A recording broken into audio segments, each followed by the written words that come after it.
அன்பார்ந்த மக்களுக்கு வணக்கம். நம்ம இன்னைக்கு எங்கே வந்திருக்கோன்னா, காட்டில் தானாகவே வளர்ந்து கிடக்கு பார்த்துங்க இந்த பிரண்டை செடி. அதாவது இன்றைக்கி நாகரிகன்ற பேரில் இந்த பிரண்டை மறந்துட்டோம். உணவு பழக்க வழக்கங்கள் ரொம்ப மாறி போச்சு. இன்றைக்கி நம்ம குழந்தைங்களுக்கு டக்குன்னு லேசாக கால் வலிக்கு கீழே விழுந்தா கூட கை உடஞ்சி போகுது, சதை பிடிச்சிக்கிடுது. இதுக்கெல்லாம் என்ன காரணம்னு கேட்டால் நம்ம உணவு பழக்க வழக்கங்கள் தான் காரணம். முன்னாடி இந்த பிரண்டை அடிக்கடி உணவில் சேர்த்துக்கிடுவாங்க. இப்போ இந்த பிரண்டை மறந்துட்டோம். ரொம்ப மருத்துவ குணம் கொண்டது இந்த பிரண்டை.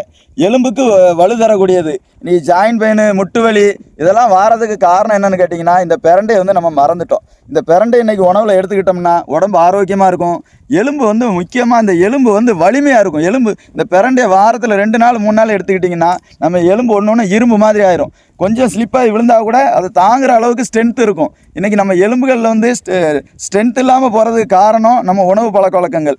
அதனால் எல்லாருமே இந்த பிரண்டையை அதிகமாக உணவில் சேர்த்துக்கிடுவோம். ஆரோக்கியமாக வாழ்வோம். நன்றி, வணக்கம்.